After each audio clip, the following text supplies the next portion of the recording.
콩파? 꺼내서 팔아. 대신 내 놈 심장은 내가 씹어먹으러 갈 테니까.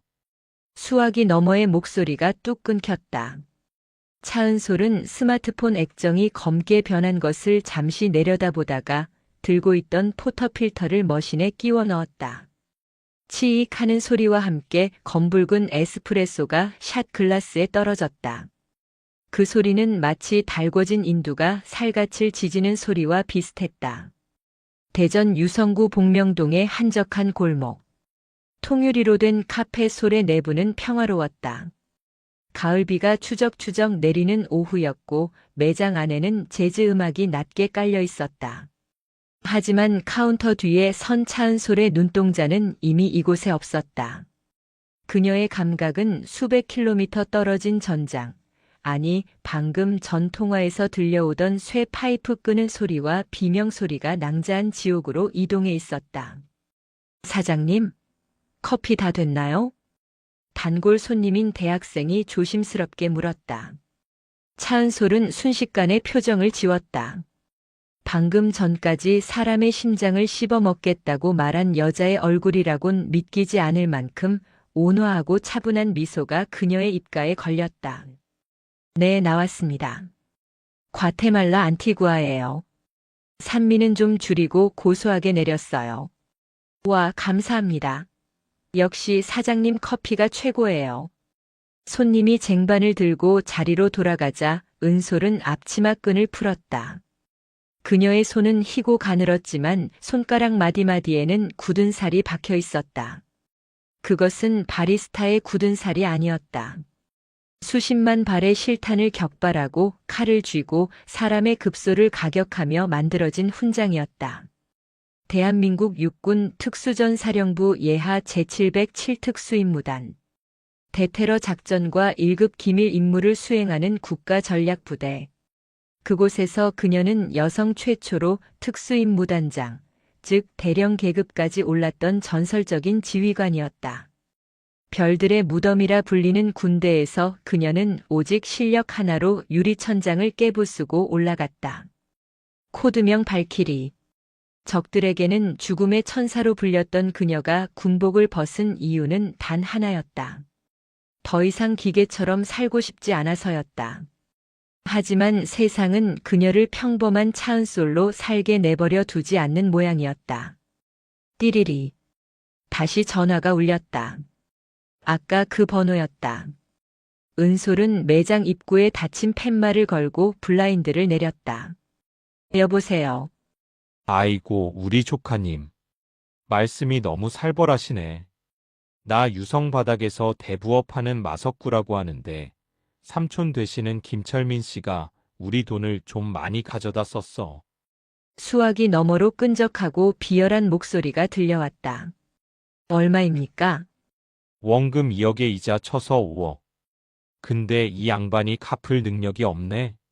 그래서 우리가 신체 포기각서를 좀 받고 작업을 시작하려던 참이야. 지금 삼촌 손가락 하나는 맛보기로 부러뜨렸고. 으악. 은솔아. 오지마. 이 새끼들 미친놈들이야. 삼촌 김철민의 처절한 비명이 수화기를 뚫고 나왔다. 둔탁한 타격음이 이어졌다. 은솔의 미간이 미세하게 꿈틀거렸다.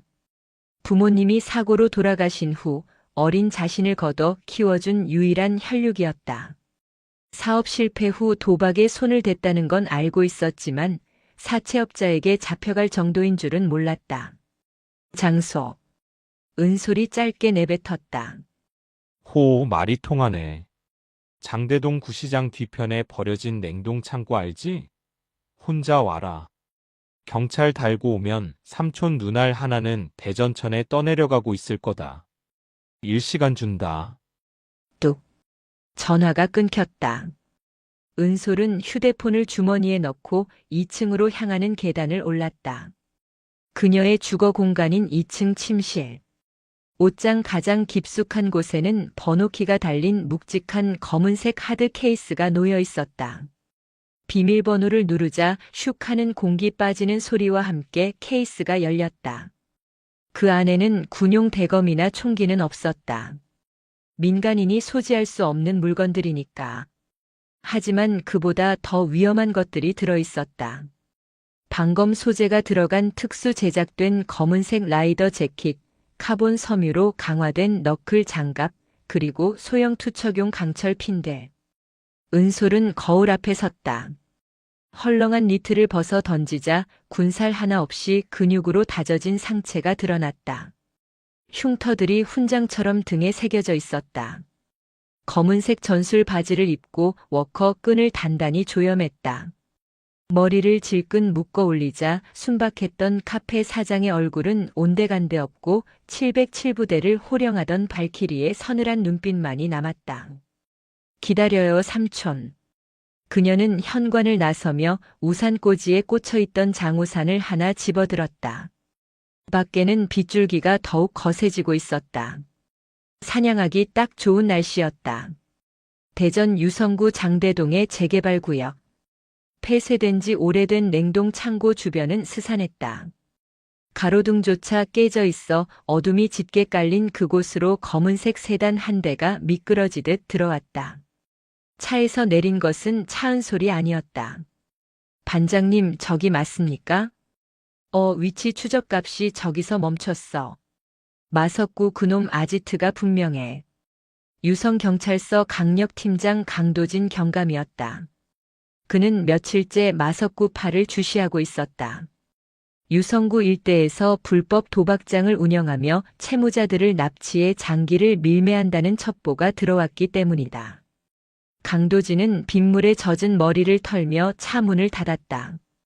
지원 병력은 차가 막혀서 20분은 더 걸린답니다. 젠장, 20분이면 상황 끝나고 시체 치우고 있을 시간이야.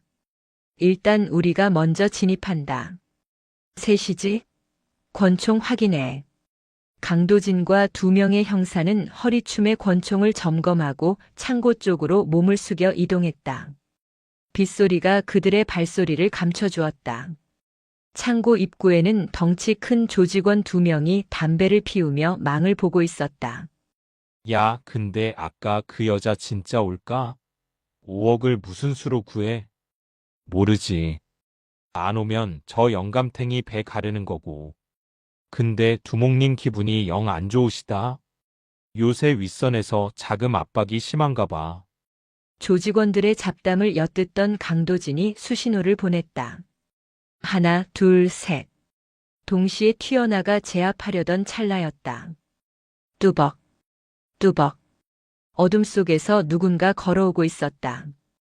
검은색 재킷을 입고 한 손에 장우산을 든 여자였다. 차은솔이었다. 그녀는 숨을 죽이고 접근하는 형사들과는 달랐다. 마치 산책을 나온 사람처럼 당당하게 정문을 향해 걸어가고 있었다. 뭐야, 저 여자? 망을 보던 조직원들이 담배를 바닥에 비벼 끄며 은솔에게 다가갔다. 어이, 아가씨. 여기 볼 일 있어? 길 잘못 들었으면 곱게 꺼져. 다치기 싫으면. 조직원 하나가 은솔의 어깨를 밀치려 손을 뻗었다. 그 순간 강도진은 자신의 눈을 의심했다. 퍽! 둔탁한 소리가 빗소리를 뚫고 울려 퍼졌다. 은솔이 들고 있던 우산 끝으로 남자의 명치를 정확하게 찔러 넣은 것이다. 남자가 억소리도 내지 못하고 무릎을 꿇자 은솔은 우산 손잡이로 남자의 턱을 올려쳤다. 순식간에 거구의 남자가 실신해 바닥에 나뒹굴었다. 이 인연이. 남은 한 명이 품에서 잭나이프를 꺼내 휘둘렀다. 은솔은 반 발자국 물러나 칼날을 피한 뒤 남자의 손목을 낚아채 비틀었다. 우두둑 하는 소름 끼치는 파열음과 함께 남자의 팔이 기이한 각도로 꺾였다. 끄악. 은솔은 비명을 지르는 남자의 뒷덜미를 잡고 창고 철문에 그대로 들이박았다. 쾅 하는 소리와 함께 철문이 찌그러지며 열렸다. 불과 10초. 2명의 거구들을 처리하는 데 걸린 시간이었다. 숨어서 지켜보던 강도진의 입이 떡 벌어졌다. 반장님, 저 여자 뭡니까? 조폭입니까? 조폭이 저렇게 깔끔하게 사람을 담그냐? 저건 저건 살인 기술이야. 강도진은 본능적으로 느꼈다. 저 여자는 민간인이 아니다. 그는 즉시 무전기를 들었다. 지원팀 서둘러. 상황 발생했다. 민간인. 아니, 신원 미상의 여성이 단독 진입했다. 창고 안은 비릿한 피 냄새와 곰팡이 냄새로 가득 차 있었다. 중앙에는 김철민이 의자에 묶인 채 피투성이가 되어 있었다. 그의 주변으로 10명 남짓한 조직원들이 쇠 파이프와 강목을 들고 서 있었고 낡은 소파에는 마석구가 거만하게 다리를 꼬고 앉아 있었다. 호, 진짜 혼자 왔네. 배짱 한번 두둑한 년이야. 마석구가 비릿하게 웃으며 손뼉을 쳤다. 돈은? 여기 있어. 은솔이 자신의 주먹을 쥐어 보였다. 마석구의 표정이 일그러졌다. 이게 어디서 말장난이야? 야, 애들아. 전연 교육 좀 시켜라. 아주 확실하게. 반병신 만들어서 섬에 팔아버려. 마석구의 명령에 조직원들이 일제히 은솔을 향해 달려들었다. 10명 대 1명. 일반적인 상식으로는 절대 이길 수 없는 싸움이었다. 하지만 이곳은 은솔에게 익숙한 전장이었다. 그녀는 우산을 바닥에 내려놓았다. 시작해. 그녀의 낮고 서늘한 목소리가 창고 안을 울렸다. 가장 먼저 달려든 놈은 쇠 파이프를 야구 방망이처럼 휘두르는 놈이었다. 은솔은 상체를 숙여 공격을 피함과 동시에 놈의 품으로 파고들었다. 그녀의 오른쪽 팔꿈치가 놈의 인중을 강타했다. 퍽 소리와 함께 코뼈가 주저앉으며 피가 튀었다. 쓰러지는 놈을 방패 삼아 뒤따라오던 놈의 발차기를 막아낸 은솔은 그대로 놈의 오금을 걷어찼다. 균형을 잃은 놈의 목을 팔로 감아 조르며 회전했다. 인간 방패가 된 조직원의 몸이 다른 조직원들과 부딪히며 엉켰다. 저 전연 잡아. 죽여. 당황한 조직원들이 고함을 지르며 때로 덤벼들었다. 하지만 은솔은 멈추지 않았다.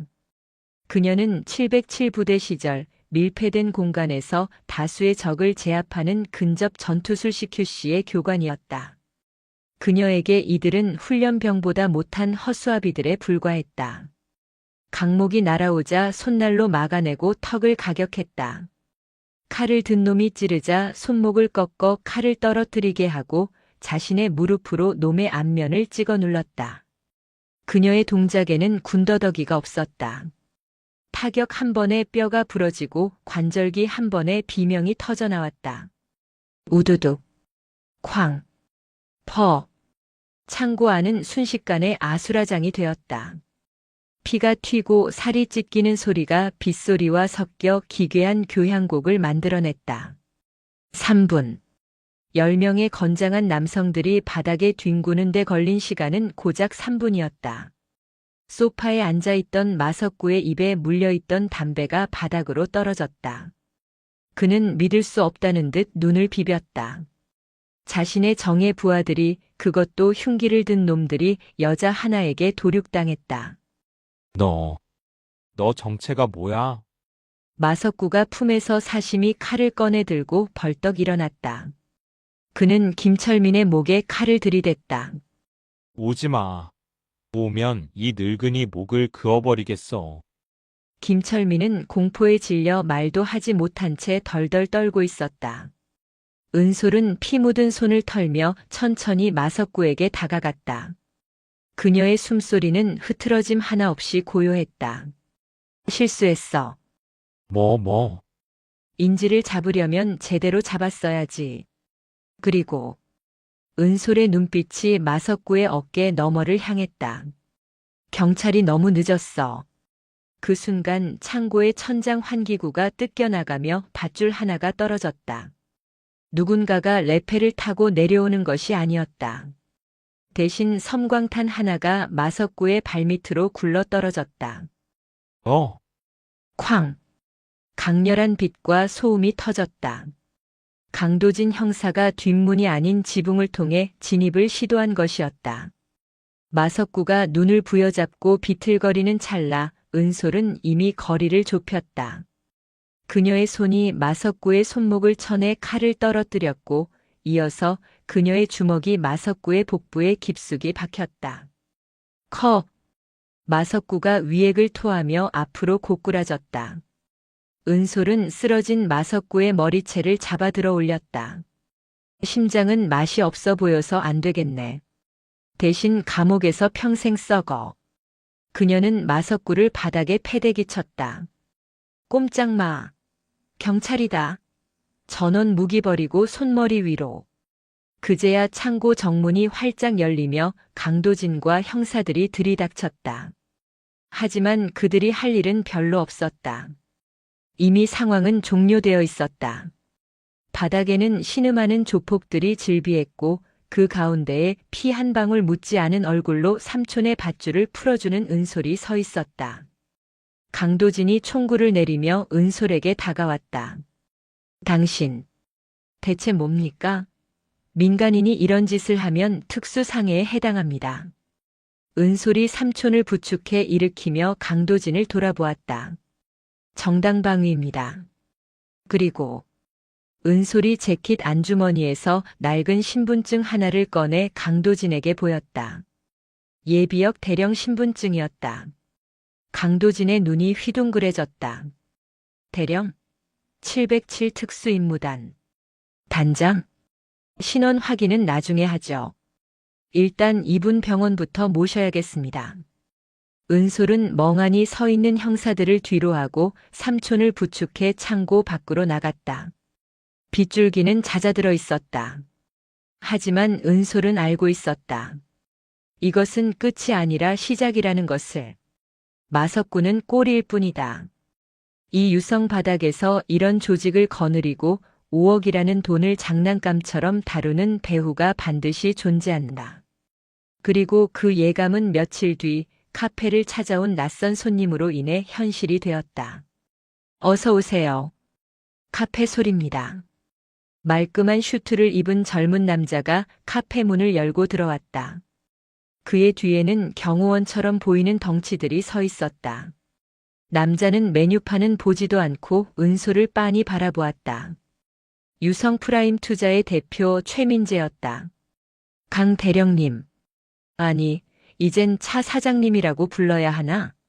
우리 사업 파트너인 마석구 사장을 감옥에 보내셨더군요. 덕분에 우리 회수금 계획에 차질이 생겼습니다. 최민재가 비릿하게 웃으며 명함 한 장을 카운터에 올려놓았다. 손해배상 청구하러 왔습니다. 돈으로 갚으실래요? 아니면 몸으로 때우실래요? 은솔이 에스프레소 머신의 스팀을 작동시켰다. 치익하는 날카로운 소음이 최민재의 말을 잘랐다. 주문 안 하실 거면 나가주시죠. 영업 방해입니다. 은솔의 눈에서 다시 푸른 불꽃이 일렁였다. 2라운드의 공이 울리고 있었다. 가을비가 그치고 난 뒤에 유성구 복명동 거리는 은행나무 잎이 젖어 짙은 황금빛으로 물들어 있었다. 카페 솔의 유리창 너머로 보이는 풍경은 평화로웠지만 가게 문을 열고 들어서는 손님의 표정은 그렇지 못했다. 딸랑. 경쾌한 종소리와 함께 들어선 이는 인근 대학교에 다니는 단골 학생 이하나였다. 평소라면 밝은 목소리로 인사를 건넸을 그녀였지만 오늘의 그녀는 마치 도살장에 끌려가는 짐승처럼 위태로워 보였다. 퀭한 눈 밑에는 짙은 어둠이 내려앉아 있었고 입술은 바짝 말라 터져 있었다. 어서 오세요, 하나씨. 차은솔이 에스프레소 머신을 닦던 행주를 내려놓으며 인사를 건넸다. 하지만 이하나의 귀에는 그 인사가 들리지 않는 듯 했다. 그녀는 구석진 테이블에 힘없이 주저앉더니 가방을 끌어안고 몸을 떨기 시작했다. 은솔은 직감했다. 무언가 잘못되었다. 그것도 아주 심각하게. 은솔은 주문도 받지 않은 채 따뜻한 우유에 꿀을 탄 음료를 만들어 하나에게 다가갔다. 마셔요. 몸이 많이 차갑네요. 따뜻한 머그잔이 손에 닿자 그 온기가 트리거가 된 듯 하나의 눈에서 왈칵 눈물이 쏟아졌다. 사장님, 저 어떡해요? 저 죽고 싶어요. 은솔은 말없이 맞은편 의자를 빼어 앉았다. 그녀의 눈빛이 차분하게 가라앉았다. 그것은 카페 사장이 손님을 보는 눈이 아니라 지휘관이 부상병의 상태를 살피는 눈이었다. 무슨 일입니까? 천천히 말해봐요. 하나는 흐느끼며 띄엄띄엄 말을 이었다. 이야기는 끔찍할 정도로 전형적이었으나 그 수법은 악랄하기 그지없었다. 등록금과 생활비가 부족했던 하나는 고수익 단기 아르바이트라는 구인 광고를 보고 찾아갔다. 그곳은 유성 온천역 인근의 번화가에 위치한 유성 프라임 투자라는 회사였다. 번듯한 사무실, 친절한 상담실장, 그리고 합법적인 투자 자문 회사라는 간판에 그녀는 의심을 거두었다. 처음에는 그냥 서류 정리 아르바이트인 줄 알았어요. 그런데 팀장이라는 사람이 제 명의로 휴대폰을 개통하고 소액 투자를 하면 원금 보장에 이자까지 쳐서 주겠다고 했어요. 딱 한 달만 쓰고 돌려주면 된다고요. 이른바 내구재 대출날을 구제하는 대출을 빙자한 폰테크 사기였다. 하지만 그들이 노린 건 단순히 휴대폰 몇 대가 아니었다. 사인을 했어요. 투자 계약서라고 했는데 알고 보니까 그게 연대 보증각서였어요. 제 친구 2명도 저 때문에 같이 갔는데 그 친구들 빚까지 제가 다 떠안게 됐어요. 원금 300만 원이 한 달 만에 3천만 원이 됐어요. 경찰에는 신고했습니까? 못해요. 하나는 와들와들 떨며 자신의 휴대폰 화면을 은솔에게 보여주었다. 은솔의 눈썹이 꿈틀했다. 화면에는 하나가 옷을 갈아입는 장면이 교묘하게 찍힌 사진과 동영상이 띄워져 있었다. 면접 볼 때 신체 검사가 필요하다고 해서 탈의실에 들어갔는데 거기에 카메라가 있었나 봐요. 돈 안 갚으면 이거 학교 게시판이랑 학과 단톡방에 다 뿌리겠대요. 부모님한테도 보낸다고. 이것은 금융업이 아니었다. 인간의 영혼을 담보로 잡고 피를 빨아먹는 기생충들의 짓이었다. 은솔의 머릿속에 며칠 전 카페에 찾아왔던 최민재의 얼굴이 스쳐 지나갔다. 말끔한 슈트 차림에 비릿한 미소를 짓던 놈. 그놈이 바로 이 지옥의 설계자였다. 일어나요. 은솔이 자리에서 일어났다. 네. 경찰서 갑시다. 내가 같이 가줄게요. 하지만 그 사람들이 알면. 그 사람들 내 허락 없이는 하나 씨 머리카락 하나도 못 건드립니다. 날 믿어요. 은솔의 목소리에는 거역할 수 없는 힘이 실려 있었다. 707 부대원들을 지휘하며 사선을 넘나들던 그 단단한 확신이 공포에 질린 하나의 마음을 붙잡았다. 은솔은 가게 문을 닫고 하나를 자신의 차에 태웠다. 목적지는 유성경찰서였다. 경찰서 강력팀 사무실은 분주했다. 여기저기서 고성이 오가고 전화벨 소리가 끊이지 않았다. 강도진 경감은 책상에 산더미처럼 쌓인 서류들 사이에서 컵라면으로 끼니를 때우고 있었다. 강 팀장님. 은솔의 목소리에 강도진이 젓가락을 물고 고개를 들었다. 차 사장님? 아니, 차 대령님? 여긴 웬일이십니까? 또 무슨 사고 치신 건 아니죠? 강도진은 지난번 패창고 사건 이후 은솔을 볼 때마다 경외심과 골치 아픔을 동시에 느끼고 있었다. 은솔은 하나를 의자에 앉히고 자초지종을 설명했다. 이야기를 듣는 강도진의 표정이 점점 험악하게 일그러졌다. 그는 먹던 컵라면을 쓰레기통에 거칠게 처박았다. 최민재. 이 개자식들이 진짜 갈 때까지 가는구먼. 강도진이 주먹으로 책상을 내리쳤다. 알고 있는 놈입니까? 알죠. 아주 잘 알죠. 유성 프라임 투자. 겉으로는 벤처 투자 회사인데 실상은 기업형 조폭입니다. 마석구 같은 놈들은 그냥 하수인이고 최민재가 머리예요. 법무법인 끼고 법망 피해가면서 대학생들, 사회 초년생들 등쳐먹는 악질 중에 악질입니다. 그럼 체포하면 되지 않습니까? 협박 증거도 있는데. 은솔이 하나의 휴대폰을 내밀었다. 강도진은 한숨을 깊게 내쉬며 머리를 쓸어 넘겼다. 그게 쉽지가 않습니다. 저놈들이 워낙 교묘해서요. 이 사진 보낸 번호가 대포폰일 겁니다. 추적해도 노숙자 명의로 나올 거고요. 그리고 계약서. 하나 학생이 직접 사인한 게 맞으면 법적으로는 저놈들이 채권자가 되고 학생은 채무자가 됩니다. 채권 추심 과정에서의 불법성을 입증해야 하는데 증거가 부족해요. 피해자 진술이 증거 아닙니까? 변호사들이 득달같이 달려들어서 진술 신빙성 탄핵할 겁니다. 자발적 투자였다. 사진은 합의 하에 촬영했다. 이런 식으로 나오면 재판까지 몇 년이 걸릴지 모릅니다. 그동안 피해자는 피가 마르고요. 법은 멀고 주먹은 가까운 현실. 은솔은 주먹을 꽉 쥐었다. 그때였다. 오, 여기서 뵙네요. 우리 고객님이 여기 계신다고 해서 와봤습니다. 경찰서 입구에서 익숙한 목소리가 들려왔다. 최민재였다. 그는 최고급 이탈리아제 슈트를 입고 뒤에는 변호사 배지를 단 중년 남성 2명을 대동하고 있었다. 마치 제 집 안방인 양 여유로운 걸음걸이였다. 하나는 최민재를 보자마자 비명을 지르며 은솔의 등 뒤로 숨었다. 이게 무슨 짓이야?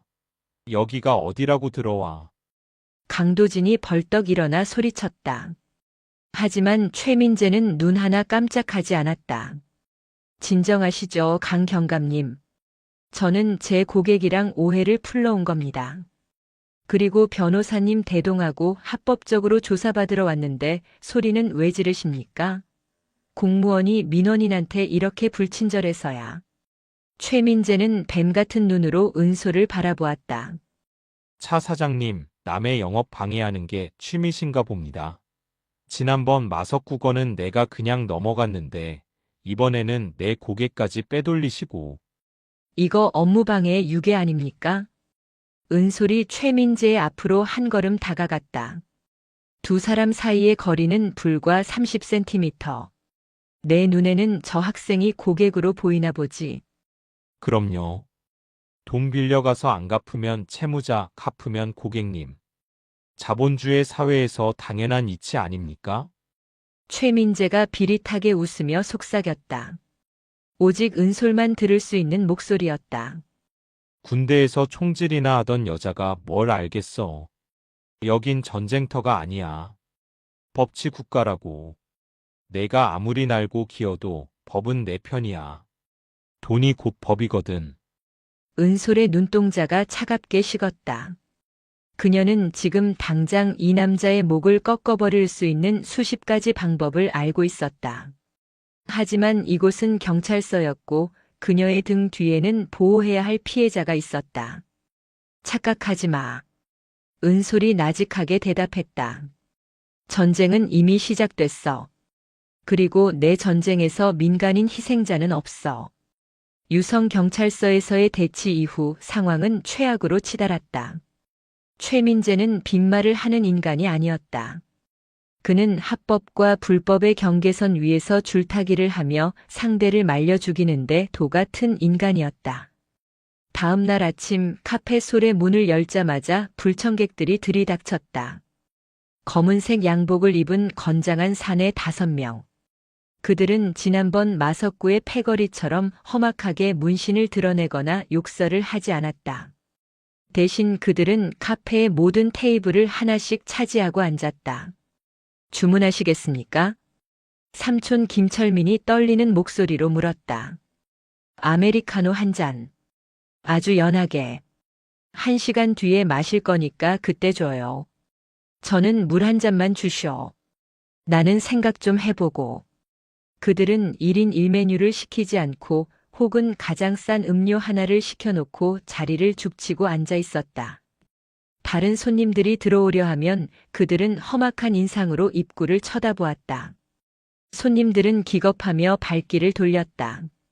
명백한 영업 방해였지만 경찰을 부르기도 애매했다.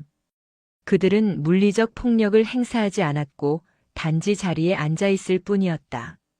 차 사장님, 이거 어쩌죠? 벌써 점심시간인데 손님이 한 명도 없어요. 김철민이 울상을 지었다. 은솔은 카운터에서 그들을 지켜보았다. 그들 중 리더격인 남자가 은솔과 눈이 마주치자 비웃으며 휴대폰을 들어 보였다. 화면에는 유성 프라임 투자의 로고가 떠 있었다. 최민재의 지시였다. 말려 죽이겠다 이거지. 은솔은 분노보다 냉정을 유지하려 애썼다. 그녀가 지금 나서서 이들을 힘으로 제압한다면 최민재는 기다렸다는 듯이 폭행과 상해 혐의로 고소장을 날릴 것이다. 그것이 놈들이 원하는 그림이었다. 그때 은솔의 휴대폰이 울렸다. 강도진 경감의 다급한 목소리였다. 차 대령님, 하나 학생이 사라졌습니다. 뭐라고요? 쉼터에 있다고 하지 않았습니까? 잠깐 산책한다고 나갔는데 연락이 두절됐습니다. 놈들이 손을 쓴 것 같습니다. 지금 위치 추적 중인데 갑천변 쪽으로 나옵니다. 느낌이 안 좋아요. 은솔은 앞치마를 거칠게 벗어 던졌다. 삼촌, 가게 문 닫아요. 오늘 영업 끝입니다. 은솔아, 어디 가려고? 은솔은 대답도 하지 않고 카페를 뛰쳐나갔다. 카페 안에 앉아있던 양복쟁이들이 낄낄거리며 수군거렸다. 어이쿠, 사장님 어디 급한 일 있으신가 봐. 장사는 접으시나? 은솔은 그들을 무시하고 차에 시동을 걸었다. 엔진이 굉음을 내며 포효했다. 대전 갑천변. 가을바람이 매섭게 부는 강가였다. 갈대숲 사이로 으슥한 곳에 하나의 신발이 가지런히 놓여 있었다. 그리고 그 앞 검푸른 강물을 바라보며 서 있는 하나의 뒷모습이 보였다. 하나씨. 은솔이 차에서 뛰어내리며 소리쳤다. 하나가 천천히 고개를 돌렸다. 그녀의 얼굴은 눈물범벅이었고 한 손에는 휴대폰이 들려 있었다. 오지 마세요. 사장님 오지 마세요. 안 돼요. 나쁜 생각하지 마요. 다 해결할 수 있어요. 해결 못해요. 방금 그 사람한테서 문자가 왔어요. 오늘 저녁까지 사무실로 오지 않으면 제 사진 전부 다 뿌리겠대요. 그리고 사장님 카페도 불질러 버리겠다고.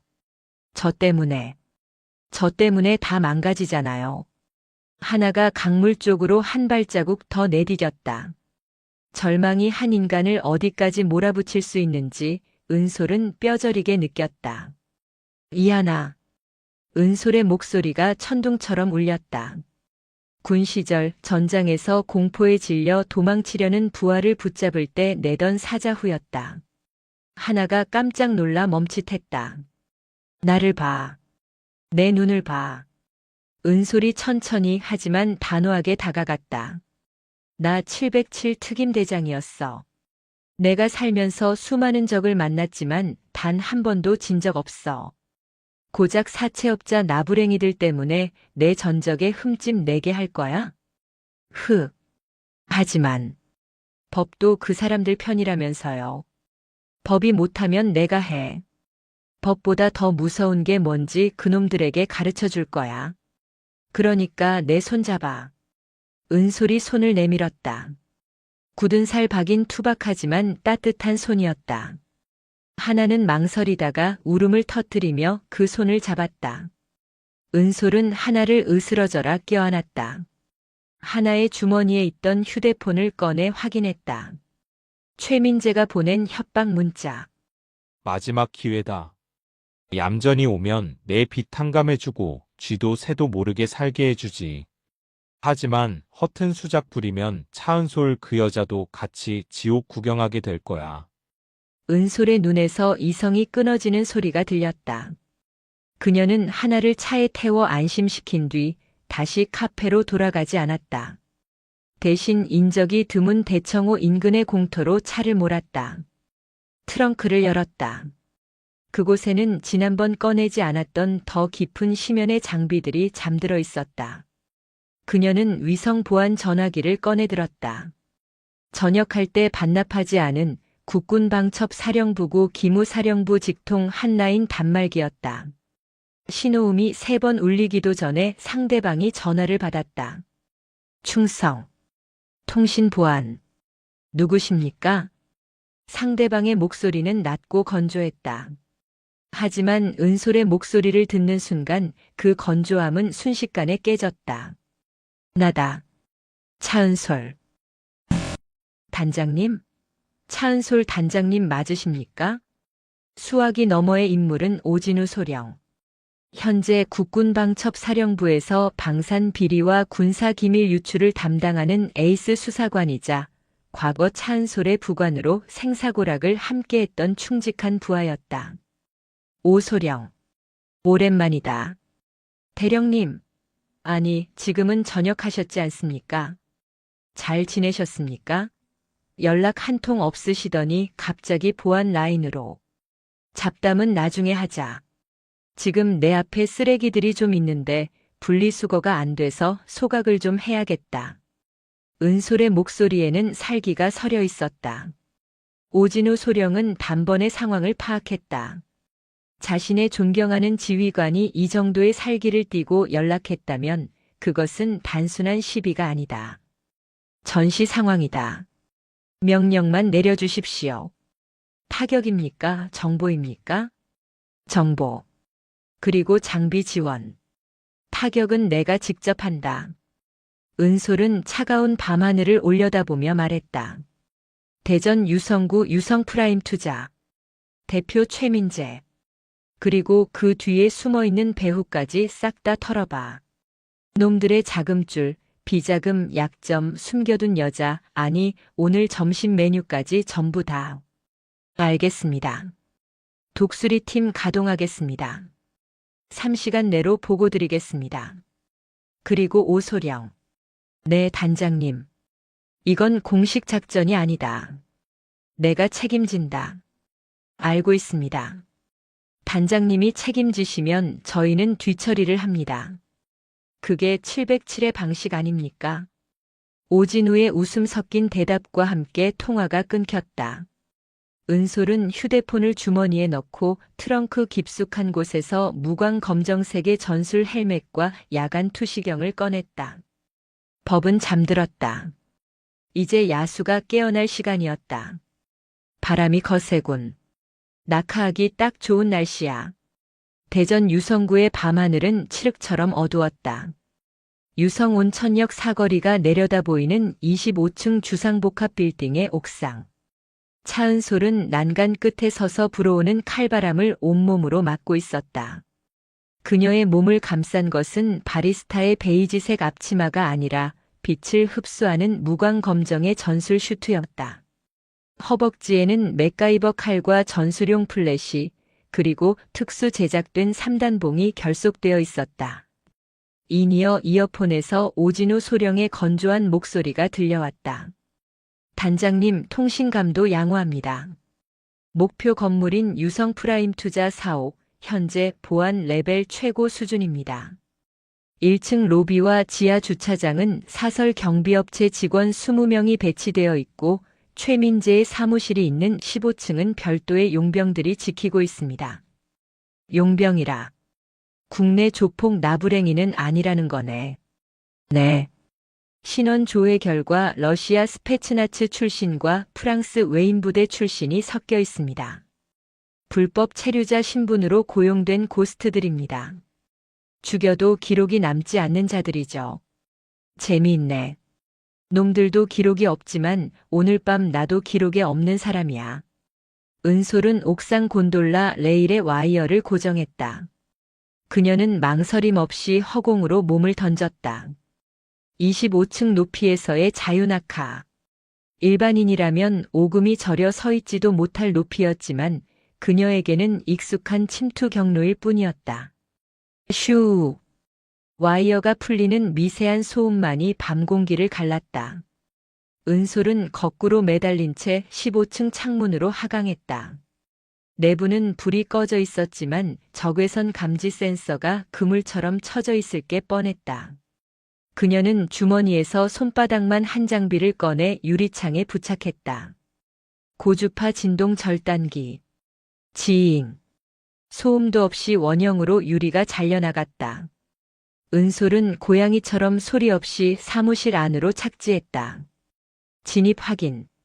3시 방향 복도에 순찰 인원 2명 접근 중. 오진우의 경고가 떨어지기 무섭게 복도 끝에서 군화 발자국 소리가 들려왔다. 은솔은 벽에 등을 붙이고 호흡을 멈췄다. 보드카가 다 떨어졌어. 이 빌어먹을 한국 놈들은 술을 너무 약하게 마셔. 걸걸한 러시아어가 들려왔다. 덩치가 곰 같은 남자 2명이 돌격 소총 모양의 가스건을 맨 채 걸어오고 있었다. 살상용 실탄 총기는 아니었지만 근거리에서 맞으면 뼈가 으스러지는 개조된 무기였다. 은솔은 어둠 속에서 그들을 응시했다. 남자가 그녀가 숨은 기둥 옆을 지나가는 찰나 은솔의 손이 튀어나갔다. 퍽! 은솔의 손날이 앞선 남자의 목 울대를 정확히 타격했다. 남자가 컥 소리를 내며 목을 부여잡자 그녀는 놈의 허리춤에 있던 대검을 뽑아들어 허벅지를 찔렀다. 비명을 지르기도 전에 놈의 입을 틀어막고 바닥에 뉘었다. 누구냐? 뒤따르던 남자가 반응하며 가스건을 들어 올렸다. 하지만 은솔은 이미 놈의 품으로 파고든 뒤였다. 그녀의 팔꿈치가 놈의 턱을 올려쳤고 연이어 무릎이 명치에 꽂혔다. 우당탕. 거구의 남자가 서류함을 들이받으며 쓰러졌다. 은솔은 쓰러진 놈의 관자놀이를 주먹으로 가격해 완전히 기절시켰다. 10초. 2명의 특수부대 출신 용병을 제압하는 데 걸린 시간이었다. 나이스. 역시 녹슬지 않으셨습니다. 서버실은 복도 끝 회장실 안쪽에 있는 비밀 금고 뒤입니다. 알았어. 최민재는 퇴근했습니다. 현재 룸살롱에서 술판 벌이고 있군요. 빈집털이 성공하시겠는데요. 하지만 오진우의 예측은 빗나갔다. 은솔이 회장실 문을 열려는 순간 등 뒤에서 서늘한 살기가 느껴졌다. 빈집인 줄 알았나 쥐새끼. 은솔이 본능적으로 고개를 숙임과 동시에 날카로운 단검이 그녀의 머리카락을 스치고 문에 박혔다. 쾅! 소리와 함께 문에 깊게 박힌 칼. 은솔은 즉시 뒤로 물러나 거리를 벌렸다. 어둠 속에서 한 남자가 걸어 나왔다. 잿빛 머리카락에 한쪽 눈에 흉터가 있는 남자. 최민재가 가장 아끼는 경호실장 코드명 울프였다. 그는 707 부대원들도 껄끄러워한다는 전설적인 용병 때 블랙워터 출신이었다. CCTV를 해킹했더군. 경비원들 동선도 파악했고. 보통 솜씨가 아니야. 어디 출신이지? 국정원? 정보사? 울프가 손가락을 풀며 물었다. 은솔은 대답 대신 자세를 낮췄다. 알 거 없어. 어차피 넌 오늘 여기서 은퇴할 테니까. 하. 건방진 계집애 같으니. 울프가 달려들었다. 그의 공격은 앞서 상대한 놈들과 차원이 달랐다. 묵직하면서도 빨랐다. 그가 휘두르는 주먹을 은솔이 팔로 막아내자 뼈가 울리는 통증이 전해졌다. 퍽, 퍽, 콰직. 좁은 복도에서 치열한 육탄전이 벌어졌다. 울프는 은솔의 급소만을 노리고 들어왔고 은솔은 놈의 힘을 역이용해 흘려냈다.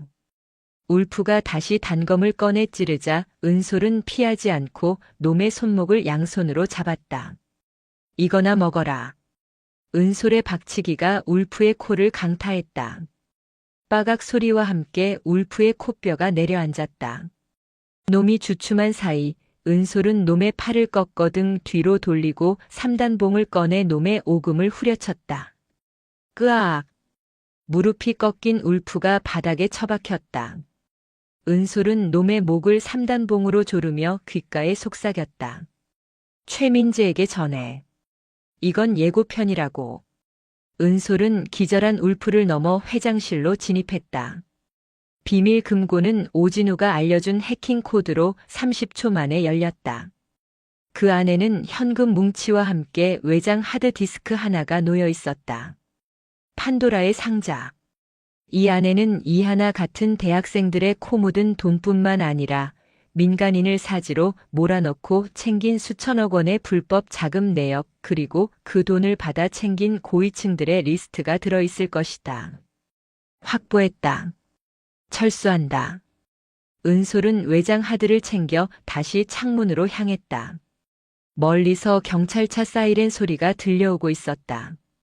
누군가 신고한 모양이었다. 하지만 상관없었다. 그녀는 이미 어둠 속으로 사라진 뒤였다. 다음 날 아침 유성경찰서. 강도진 경감의 책상 위에는 차은솔이 넘긴 외장 하드디스크가 놓여 있었다. 강도진의 손이 떨리고 있었다. 그가 밤새 분석한 파일의 내용은 가히 충격적이었다. 유성 프라임 투자는 단순한 대부업체가 아니었다. 그들은 다단계 금융 사기로 끌어모은 자금을 세탁하여 지역 국회의원과 검찰, 심지어 경찰 고위 간부들에게까지 뇌물로 뿌리고 있었다. 이하나를 협박했던 영상 원본은 물론 수백 명의 피해자 리스트가 고스란히 담겨 있었다. 이거면 놈들을 다 쓸어버릴 수 있어. 강도진은 흥분된 목소리로 말했다. 옆에 앉아있던 은솔은 담담한 표정으로 종이컵 커피를 마시고 있었다. 서둘러요. 놈들이 눈치채기 전에 영장 청구하고 압수수색 들어가야 합니다. 걱정 마십시오, 대령님. 제가 오늘 내로 바로 처리하겠습니다. 이 정도 증거면 판사도 영장 안 내주고는 못 베길 겁니다. 강도진은 증거물을 들고 서장실로 그리고 검찰청으로 뛰어갔다. 은솔은 경찰서 복도 의자에 앉아 기다렸다. 그녀의 임무는 끝났다. 이제는 법의 시간이었다. 대한민국이 아직 정의가 살아있는 나라라면 마땅히 그래야 했다. 하지만 시간은 흘러 점심이 지나고 저녁이 되도록 강도진은 돌아오지 않았다. 해질녘이 되어서야 강도진이 터덜터덜 강력팀 사무실로 돌아왔다. 그의 어깨는 축 처져 있었고 눈은 붉게 충혈되어 있었다. 어떻게 됐습니까? 은솔이 다가가 물었다. 강도진은 대답 대신 책상 위에 종이 한 장을 올려놓았다. 직위 해제 통지서. 이게 뭡니까? 증거 능력이 없답니다. 강도진이 허탈하게 웃으며 말했다. 독수독과 독이 든 나무의 열매는 먹을 수 없다. 불법적인 경로로 수집된 증거는 법적 효력이 없다는 원칙이죠. 당신이 사무실에 무단 침입해서 훔쳐온 거라 증거로 쓸 수 없대요. 오히려 저한테 불법 해킹을 사주했냐고 추궁하더군요. 그 안에 있는 내용들은 뇌물 리스트, 피해자 영상, 그건 다 사실이잖아. 검사가 그러더군요. 그게 조작된 파일인지 어떻게 아냐고. 그리고 그 검사 이름 리스트에 있었습니다. 은솔은 말문이 막혔다. 썩었다. 뿌리까지 썩어 있었다. 범죄를 잡아야 할 칼이 범죄자들의 방패가 되어 있었다. 최민재는요? 풀려났습니다. 아니, 애초에 잡혀오지도 않았죠. 오히려 절 고소했더군요. 직권 남용이랑 절도 교사 혐의로. 저는 당분간 정직입니다. 강도진은 책상 서랍에서 자신의 신분증과 총기를 꺼내 반납함에 넣었다. 쩔그렁. 쇠붙이가 부딪히는 소리가 유난히 크게 울렸다. 죄송합니다, 대령님. 그리고 하나 학생한테도 면목이 없습니다. 제가 경찰직 15년 하면서 이렇게 비참한 적은 처음입니다. 은솔은 주먹을 꽉 쥐었다. 손톱이 살을 파고들어 피가 배어나왔다. 그녀는 강도진의 어깨를 잡았다. 당신 잘못 아닙니다. 시스템이 잘못된 거지. 이제 어쩌실 겁니까? 놈들이 가만히 있지 않을 겁니다. 제 옷을 벗긴 걸로 끝나지 않을 거예요. 당신을 노릴 겁니다. 오라고 하죠. 은솔의 눈빛이 달라졌다. 그것은 더 이상 법에 호소하려는 시민의 눈빛이 아니었다. 적의 심장을 도려내기로 결심한 전사의 눈빛이었다. 법이 지켜주지 않는다면 내가 지킬 겁니다. 내 방식대로. 은솔은 경찰서를 나섰다. 밖에는 빗줄기가 다시 굵어지고 있었다. 휴대폰이 울렸다. 최민재였다. 여보세요. 아, 들리나? 우리 정의의 사도차 대령님. 선물은 잘 받았어. 근데 내용물이 좀 부실하던데? 우리 아버지가 좀 화가 나셨거든. 아버지? 그래. 유성 프라임 투자의 진짜 주인. 최 회장님 말이야. 내가 건드린 게 그냥 동네 깡패가 아니라는 걸 이제 좀 알겠어? 강경감 옷 벗는 거 봤지? 다음은 내 차례야. 기대되는군. 혓바닥 긴 놈 치고 싸움 잘하는 놈 못 봤는데. 하하. 말은 잘해. 오늘 밤 내 그 소중한 카페가 어떻게 되는지 잘 지켜봐. 아, 삼촌이랑 그 여학생도 같이 있나? 미리 명복을 빌어주지. 뚝. 은솔은 차에 시동을 걸었다. 엔진 소리가 맹수의 포효처럼 들렸다. 그녀는 곧장 카페로 향했다. 삼촌 하나씩. 조금만 기다려. 전쟁의 양상이 바뀌었다. 이것은 더 이상 수사가 아니었다. 생존을 건 전투였다. 복명동 카페솔. 가게의 모든 불은 꺼져 있었다. 하지만 내부는 텅 비어 있지 않았다. 은솔은 카페 중앙 테이블에 삼촌 김철민과 이하나를 앉혀두고 그들에게 방탄조끼를 입혔다. 은솔아, 무슨 일이냐? 전쟁이라도 난 거야? 삼촌이 겁에 질려 물었다. 비슷해요. 놈들이 올 거예요. 두 분은 절대 제 곁에서 떨어지면 안 돼요. 그리고 무슨 소리가 들려도 눈 감고 귀 막고 계세요. 은솔은 카운터 뒤에 숨겨두었던 장비들을 꺼냈다. 섬광탄 2개, 연막탄 1개, 그리고 잭나이프와 3단봉. 총기는 없었다. 민간인 구역에서 총격전은 피해야 했다. 하지만 놈들은 다를 것이다. 밤 11시. 카페 밖 도로에 검은색 승합차 3대가 멈춰 섰다. 차 문이 열리고 건장한 사내들이 쏟아져 나왔다. 이번에는 양복 입은 깡패들이 아니었다. 복면을 쓰고 손에 야구 방망이와 쇠 파이프, 그리고 도끼를 든 전문 용역 깡패들이었다. 일명 청소부라 불리는 자들. 쨍그랑. 카페 통유리 창이 박살나며 돌이 날아들었다. 밀어버려. 누군가의 고함과 함께 놈들이 카페 안으로 들이닥쳤다. 좋기 20명은 되어 보였다. 깍! 하나가 비명을 질렀다. 은솔은 삼촌과 하나를 카운터 구석으로 밀어넣고 발을 넘어나갔다. 어서 와라, 지옥에 온 걸 환영한다. 은솔은 손에 쥐고 있던 섬광탄의 핀을 뽑아 던졌다. 펑! 강렬한 빛이 터지며 앞서 들어오던 놈들의 시야를 마비시켰다. 아! 내 눈. 놈들이 비틀거리는 사이 은솔은 그림자처럼 움직였다. 그녀의 3단봉이 춤을 추듯 허공을 갈랐다. 빡! 우득! 퍽! 가장 먼저 덤벼든 놈의 정강이 뼈가 부러졌다.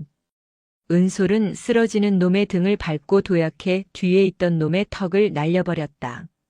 도끼를 휘두르는 놈의 손목을 잡아채 자신의 어깨로 놈을 매다 꽂았다. 하지만 놈들의 숫자가 너무 많았다.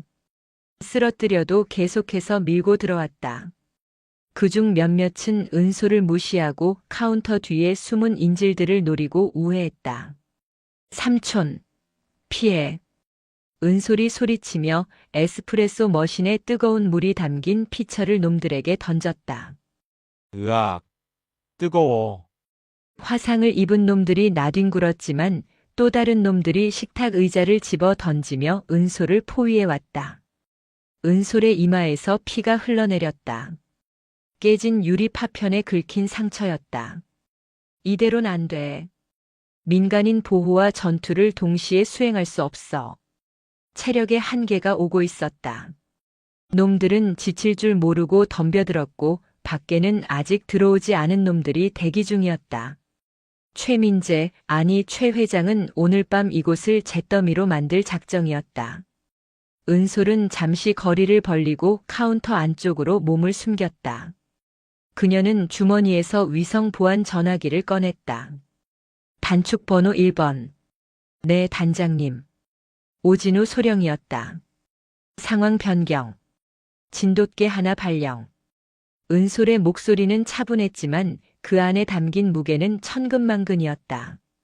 적이 민간인 구역을 타격했다. 무장 인원 30명 이상. 단순 깡패가 아니라 살상 무기를 소지한 중군사 조직 수준이다. 경찰은 매수되었고 내 힘만으로는 방어가 불가능하다. 위치는 카페 솔입니까? 그래. 지금 당장 병력 지원 요청한다. 이건 개인적인 복수가 아니야. 놈들이 군사작전 구역 내에서 테러를 자행하고 있다. 명분은 충분해. 수화기 너머로 잠시 침묵이 흘렀다. 군 병력이 민간 지역에, 그것도 무장한 채 출동하는 것은 엄청난 파장을 불러올 일이었다. 하지만 오진우는 망설이지 않았다. 알겠습니다. 안 그래도 상부 승인 떨어졌습니다. 최 회장의 자금이 북한 공작금과 연계된 정황이 포착됐습니다. 이제 놈들은 간첩법 적용 대상입니다. 뭐? 이제 이건 조폭 소탕 작전이 아닙니다. 대공 용의점 수사 및 국가 전복 세력 제압 작전입니다. 작전명 독수리. 제가 직접 갑니다. 얼마나 걸리나? 하늘을 보십시오. 그때였다. 카페 밖에서 놈들의 웅성거리는 소리가 들리기 시작했다. 뭐야 저 소리. 헬기. 경찰 헬기인가? 두두두두두두. 거대한 로터 소리가 복명동 상공을 뒤덮었다. 카페 안의 유리잔들이 진동으로 인해 달그락거렸다. 은솔은 피 묻은 입가에 미소를 지었다. 늦지 않게 왔군. 카페 밖 도로에는 군용 레토나 차량과 검은색 밴들이 급정거하며 길을 막아섰다. 밴의 문이 열리고 K1A 기관단총으로 무장한 검은 대테러복 차림의 요원들이 쏟아져 나왔다. 그들의 어깨에는 방첩사라는 패치와 함께 707 특수임무단의 부대 마크가 선명하게 박혀 있었다. 전원 사격 개시. 저항하는 놈은 사살해도 좋다. 오진우 소령의 확성기 소리가 울려 퍼졌다. 도망쳐. 군인들이야. 방망이를 들고 설치던 용역 깡패들의 얼굴이 사색이 되었다. 경찰은 돈으로 매수할 수 있었지만 군대는 달랐다. 그것도 대한민국 최정예 특수부대원들이 눈앞에 나타났다. 손들어. 움직이면 쏜다. 탕, 탕. 공포탄이 발사되자 놈들은 무기를 버리고 바닥에 납작 엎드렸다. 상황은 순식간에 역전되었다. 카페 문이 열리고 방탄조끼를 입은 오진우 소령이 들어왔다. 그는 엉망이 된 카페 내부와 피투성이가 된 은솔을 보고 경례를 붙였다. 충성. 늦어서 죄송합니다, 대령님. 은솔은 3단봉을 접어 허리춤에 꽂으며 숨을 골랐다. 아니, 딱 맞춰왔어. 청소 시작하자 오소령. 은솔의 눈이 밤하늘을 나는 헬기를 바라보았다. 이제 최 회장이 있는 곳, 악의 본거지로 진격할 차례였다. 방어전은 끝났다. 이제는 선멸전이었다. 단결. 현 시간부로 작전명 독수리 2단계로 전환한다. 오진우 소령의 무전이 대전 유성구의 밤하늘을 갈랐다. 카페 솔 앞을 점거했던 용역 깡패들은 이미 국군 방첩 사령부 요원들에 의해 포박되어 트럭에 실려가고 있었다. 그것은 단순한 체포가 아니었다. 국가보안법 위반 혐의자에 대한 긴급 구속이었다. 차은솔은 피 묻은 앞치마를 벗어던지고 오진우가 건넨 전술조끼와 KO 권총을 착용했다. 그녀의 눈빛은 더 이상 카페 사장이 아니었다. 대한민국 최정예 부대를 지휘하던 지휘관의 눈빛이 돌아와 있었다. 목표는 계룡산 수통골 인근에 위치한 최 회장의 비밀 별장. 그곳 지하 벙커에 메인 서버와 비자금 금고, 그리고 도주를 준비 중인 최민재와 최 회장이 있다. 오진우가 태블릿 PC로 위성 지도를 띄우며 브리핑했다. 놈들의 경호 병력은 약 50명. 중화기로 무장하고 있다. 민간인 피해가 우려되는 지역인가? 아닙니다. 별장 반경 2km 내에는 민가가 없습니다. 마음껏 화력을 쏟아부어도 됩니다. 은솔이 권총 슬라이드를 당겨 장전했다. 철컥. 차가운 금소금이 그녀의 심장을 뜨겁게 달궜다. 내가 선봉에 선다. 오소령은 외곽을 차단해. 쥐새끼 한 마리도 빠져나가게 해서는 안 돼. 알겠습니다. 707 예하 2개 팀이 대령님을 엄호할 겁니다. 새벽 2시. 대전 유성구 수통골 산자락 깊숙한 곳에 위치한 요새 같은 저택. 최 회장의 안전 가옥이었다. 고요하던 숲속의 정적을 깬 것은 헬기의 로터 소리가 아니었다. 쾅! 저택의 육중한 강철 정문이 대전차 로켓 한 방에 종이장처럼 구겨지며 날아갔다. 적습! 적습이다. 경비탑에 있던 용병들이 당황하여 서치라이트를 비췄지만 그 빛은 곧바로 꺼졌다. 어둠 속에서 날아든 저격 탄환이 서치라이트를 박살냈기 때문이다. 진입. 은솔의 짧은 명령과 함께 검은 그림자들이 저택 안으로 쏟아져 들어갔다. 은솔은 가장 앞에서 달렸다. 그녀의 움직임은 질주라기보다는 비행에 가까웠다. 앞을 가로막는 용병이 소총을 난사하려 하자 은솔은 낮은 자세로 슬라이딩하며 놈의 발목을 사격했다. 으악! 쓰러지는 놈의 가슴을 밟고 뛰어오른 은솔은 2층 테라스 난간을 잡고 단숨에 몸을 끌어올렸다. 1층 로비에서 치열한 교전이 벌어지는 사이 그녀는 적의 심장부로 직행하는 최단 경로를 택했다. 2층 복도. 최민재가 짐 가방을 챙겨 뒷문으로 도망치려 하고 있었다. 어딜 가시나 최 대표. 은솔이 복도 끝에 서서 총구를 겨눴다. 최민재의 얼굴이 하얗게 질렸다. 너 이 미친 여자. 군대를 끌고 와? 내가 그러고도 무사할 것 같아? 최민재가 품에서 권총을 꺼내 발사했다. 탕, 탕. 총알이 벽에 박혀 섰고 가루를 날렸다. 은솔은 눈 하나 깜짝하지 않고 고개만 까딱해 탄도를 피했다. 그리고 천천히 걸어갔다. 오지 마. 쏘겠어. 죽여버릴 거야. 최민재가 발악하며 방아쇠를 당겼지만 딸깍 소리만 났다. 탄환이 바닥났다. 은솔은 최민재의 코앞까지 다가갔다. 탄창 관리도 못하는 놈이 총은 왜 들어? 사 살려줘. 돈 줄게. 내 스위스 계좌에 100억 있어. 그거 다 줄게. 최민재가 비굴하게 무릎을 꿇었다. 은솔은 차가운 눈으로 그를 내려다보았다. 이하나 학생이 흘린 눈물값이다. 퍽. 은솔의 군화발이 최민재의 안면을 강타했다. 최민재가 비명과 함께 나뒹굴었다. 앞니가 몽땅 부러져 피가 솟구쳤다. 이건 우리 삼촌 몸값. 퍽. 이번에는 복부를 걷어찼다. 최민재는 개구리처럼 널브러져 거품을 물었다. 그때 안쪽 서재 문이 열리며 백발의 노인이 걸어 나왔다. 최 회장이었다.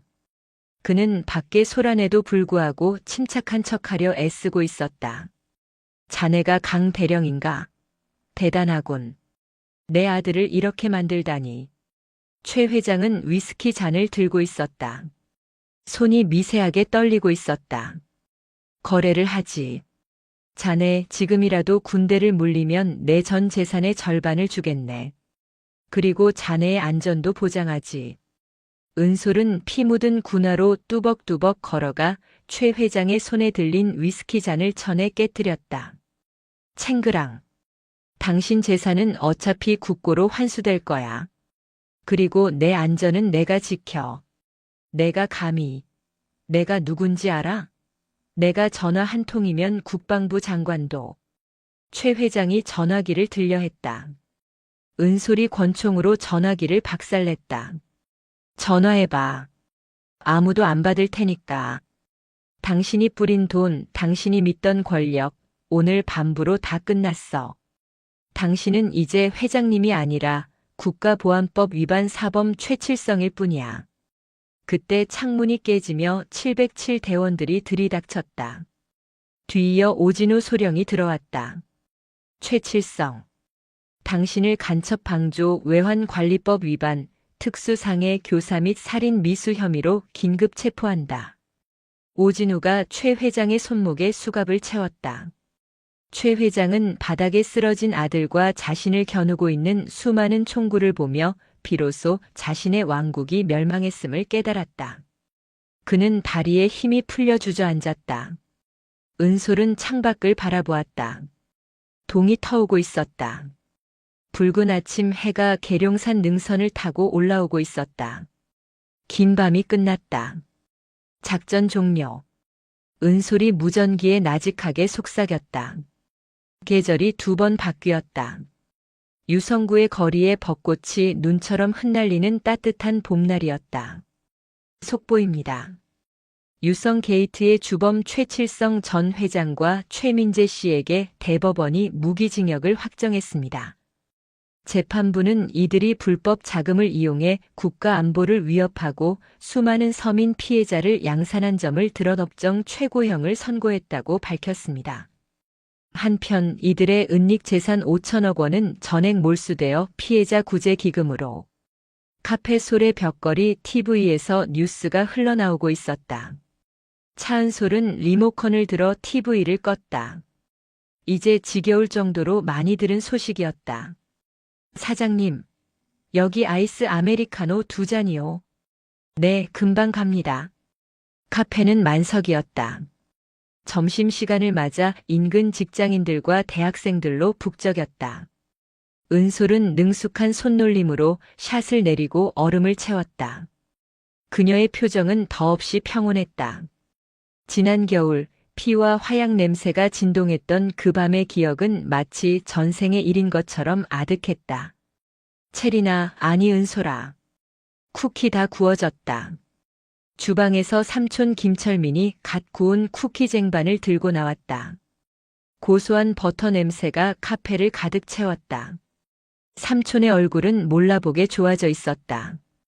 도박의 그림자는 완전히 사라졌고 성실한 파티시에의 자부심만이 남아있었다. 삼촌, 냄새 좋은데요? 손님들이 좋아하겠어요. 그럼 내가 누구 삼촌인데? 삼촌이 호탕하게 웃었다. 그때 카페 문이 열리고 낯익은 얼굴들이 들어왔다. 사장님, 이하나였다. 그녀의 곁에는 또래 친구들이 함께였다. 하나는 더 이상 위축된 피해자가 아니었다. 화사한 봄 옷을 입고 전공 서적을 든 그녀는 영락없이 활기찬 대학생의 모습이었다. 하나 씨 왔어요? 오늘 수업 일찍 끝났나 봐요? 네. 사장님 커피 마시고 싶어서 달려왔죠. 아, 그리고 저 이번에 장학생 됐어요. 성적 장학금이요. 정말요? 축하해요. 오늘은 제가 쏩니다. 먹고 싶은 거 다 골라요. 하나가 친구들과 까르르 웃으며 자리를 잡았다. 그 모습을 흐뭇하게 바라보던 은솔의 시선이 창가 쪽으로 향했다. 그곳에는 정장을 입은 중년 남자가 앉아 있었다. 강도진 경감. 아니, 이제는 강도진 경정이었다.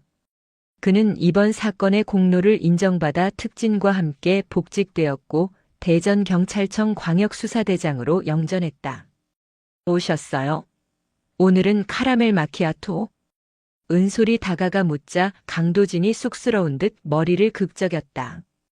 아, 단계 당기네요. 요새 서류 볼 게 너무 많아서. 바쁘신가 봐요, 대장님. 바차 대령님. 아니, 차 사장님 덕분이죠. 유성구가 아주 클린해졌습니다. 조폭들 씨가 말랐어요. 덕분에 강력계 형사들이 할 일이 없어서 교통 정리하러 나간다니까요. 두 사람은 마주보며 웃었다. 전우회와도 같은 깊은 신뢰가 그 웃음 속에 담겨 있었다. 참, 오진우 소령은 소식 들으셨습니까? 아니요. 원래 소식 없는 게 좋은 소식인 친구니까요. 이번에 중령 진급했답니다. 그리고 다시 음지로 들어갔대요. 떠나면서 사장님께 안부 전해달라고 하더군요. 언제 한번 커피 마시러 오겠다고. 언제든 환영이라고 전해주세요. 외상은 안 되지만. 은솔은 강도진에게 커피를 건네고 다시 카운터로 돌아왔다. 햇살이 통유리를 통해 쏟아져 들어와 은솔의 어깨를 따뜻하게 감쌌다. 그녀는 잠시 눈을 감고 그 온기를 느꼈다. 그녀의 2층 침실, 옷장 깊숙한 곳에는 여전히 그 검은색 하드 케이스가 잠들어 있다. 하지만 은솔은 안다. 그 가방을 다시 열 일은 없을 것이라고. 아니, 열 일이 없어야 한다고. 하지만 만약 이 평화로운 커피 향기를 해치려는 자가 또다시 나타난다면. 은솔은 템퍼를 쥐었다. 묵직한 그립감이 손에 전해졌다. 그녀는 미소 지었다. 어서 오세요. 카페 소리입니다. 새로운 손님이 들어왔다. 종소리가 맑게 울렸다. 유성구 복명동의 오후는 평화로웠고 차은솔의 커피는 오늘도 완벽했다. 그녀는 이제 전장의 독수리가 아니라 일상을 지키는 바리스타였다. 그리고 그것으로 충분했다.